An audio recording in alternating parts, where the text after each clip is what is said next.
Silver. Are you paying attention to it yet? Well, if you're watching this video, more than likely you are. But the real question is are they? I'm going to tell you who they are in this video and why this could signal a pretty big move ahead. That means up. Let's talk about it as we explore.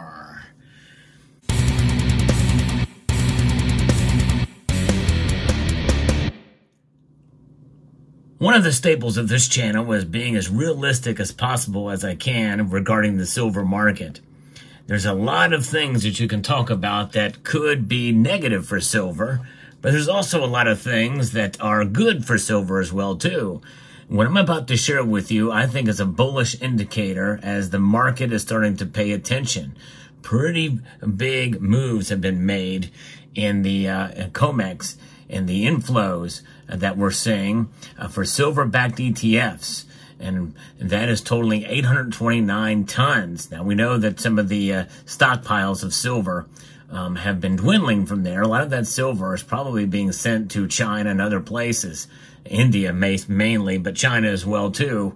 And that is part of the precipice for this. But the last quarter witnessed these inflows, and that's the most in a quarter since the beginning of 2021. We know what happened in February of that year, the first so-called silver squeeze. And although it was somewhat of a squeeze, it really only proved so much as such to really have a marginal impact on price. But of course, the physical markets, that's where it really blossomed. And this is why we saw such high premiums. There's a lot of demand for silver. And we could see that again. So far right now, there's not a lot of activity. There's not a lot of people buying silver.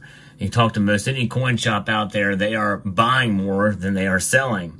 And I think what amounts to, and I don't mean this as a derogatory term, but weak hands are selling silver. Diamond hands are holding on to silver through this time. And that's in a very general sense.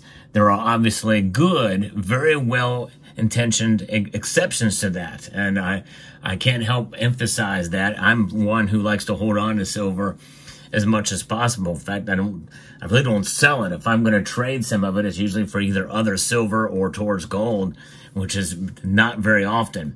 Regardless, there's two situations where selling silver is a good idea. I just want to cover this quickly because I know I'm going to get some flack for calling it weak hands if you go to sell silver. But if you are in a situation where you need to sell because of your personal financial situation, or there's an unexpected expense that comes up, totally understandable to sell your silver. A lot of people have had to do that even after exhausting some of their cash reserves. The other situation is if there's an actual opportunity where you can sell your silver to better your own circumstance or your family's circumstance. And that is a unique opportunity that will involve trading in your silver for cash to make that happen. And many people in this community have done that, and I applaud. It's laudable and praiseworthy. Otherwise, it's good to have most of your stack or a good portion of your stack that you hold on to. Notwithstanding, this is something. The price of silver, even though it's pulled back some, it is up about 30, probably given the this piece here from Herrera says 34.3% year to date against gold's 29.5%. And that's probably very close to the same level percentage-wise as we are now in a slight dip here in both metals because of some recent news, but a variety of fiscal monetary stimuli announced in China that will probably help the sentiment in silver. Ironically enough, I would think it might hurt it some, but because the Chinese people are in trouble economically, but additional support for the Chinese property sector could help solar installations, given the significant proportion of new panels that are installed on rooftops. Solar installations in China have been better than expected this year. Forecasts vary on how much China will exceed its initial forecast for the year.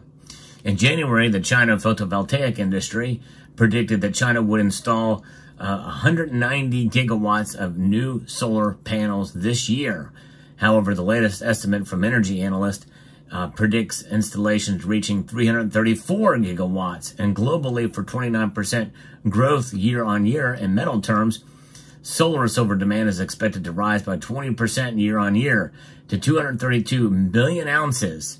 The lower growth rate in silver demand versus installations is a result of thrifting to reduce the metal usage intensity per gigawatt.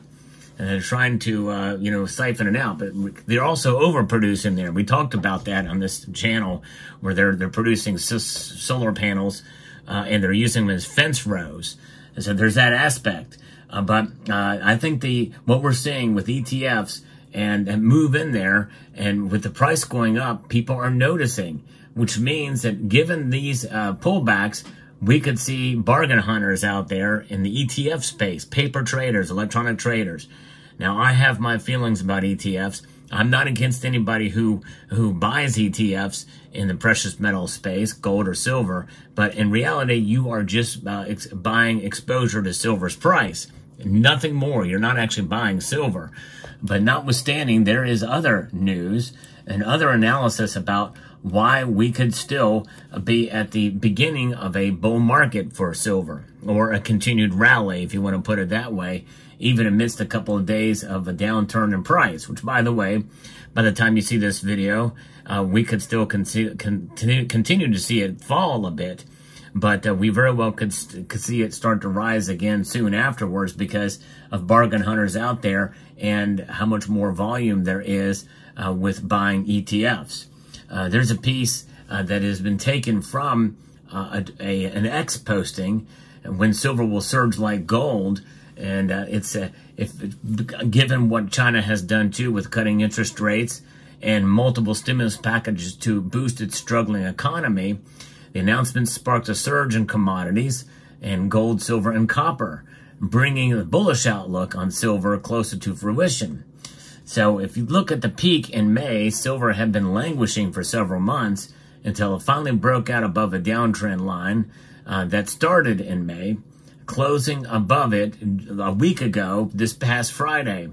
Silver's recent surge has taken it to its highest point since May. Silver now needs to close above $32.50 resistance level, with strong volume to confirm that the next leg of the bull market is underway. And right now we are far back from that. In fact, by the time you watch this video, I'm sort of, doing a small little mini prediction here. Silver could have fallen below $31 an ounce, but I think that's just temporary. I think we're going to recover some of that at least. But $32.50 is a very strong resistance point. Now, this author from this posting says that he says once it clears a $32.50 resistance, and I think it's going to need several days, maybe even a week, for that to occur, that it's likely to surge above $50 rapidly. Now, that's a pretty big move. I disagree with that. I don't think they're going to see more resistance, and actually he talks about that later in this piece. But he's focusing on 50 in the intermediate term because it's a significant psychological level. What you think? It's almost unobtainium right now. In fact, it is. It's really not worthy of a discussion, because we're not going to get there anytime soon, because he says a significant peak reached during both the 80 and the 1980 and the 2011 rallies. Those were anomalies, nothing more. They should be forgotten about because they weren't real. It's not really where the price of silver, they were way overvalued during those times. And when you adjust for inflation, $50 is just a number. I mean, we should have triple-digit silver when adjusted for inflation, especially from 1980 numbers. He also, for some reason, shifts into measuring it by euros, which doesn't make a whole lot of sense to me. But then he talks about the next resistance level, which is the reality. And he says that a high volume close above the $36 to $37 resistance zone would signal that both silver mining stocks and silver itself are poised for a significant breakout.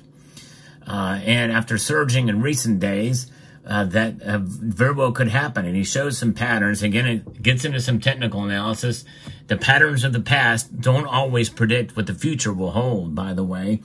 But you have a sign. History may not repeat, but it rhymes. You've heard that phraseology said here multiple times. And I think that is something that we should consider as a possibility for the future, is that we could see sort of a breakout, but I think it is going to mean that we're going to meet some resistance here. $36 to $37, by the way, I think is ignoring the $35 number. I think $35 is also a very strong resistance point and a strong psychological level. That's the prediction that I made by the end of the year, a revision after silver surpassed $28, which was my original prediction by the end of the year.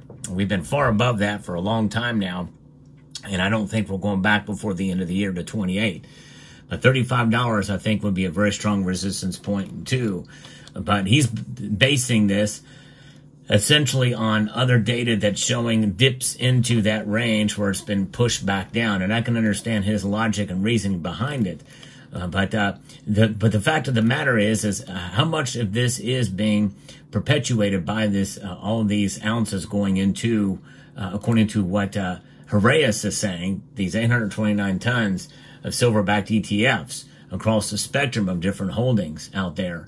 That means that the market's paying attention, and buyers are paying attention. These are individual buyers, and maybe big-time buyers are paying attention to silver now. Why are they paying attention to silver? Well, because it's got a lot of headroom, extreme amount of headroom. In fact, if you take into account those two anomalies, which, by the way, are indeed just that, but psychologically they do mean something, because that is kind of where they're shooting for, because of the records that gold is holding. And so they see that as being undervalued. But I think even though I ignore those two rallies, I still think silver's undervalued personally. And I think there's some logic to back that up as well.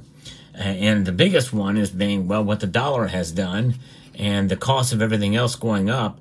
And I think that when people see an opportunity of a commodity, of a stock, and some sort of investment tool out there, they're going to say, this is where it is.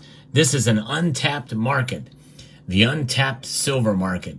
And they are going to tap it. They're going to make inroads into the silver market, and that is going to be something that they will take a look at, and they will react accordingly, and buy and maybe even hold through, because they see nothing but upside potential for silver.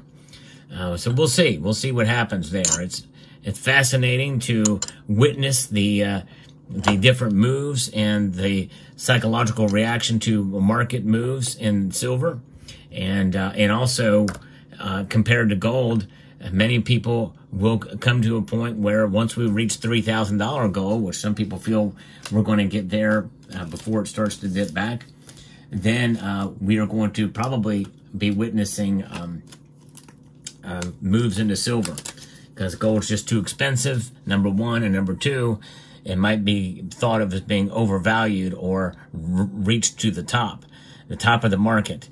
You never want to go in at the top of a market. You want to look for the next opportunity, and silver might provide that opportunity. And I think that's where the thinking is, or will be soon, considering this recent dip. I mean, there's some people that are profit-taking now.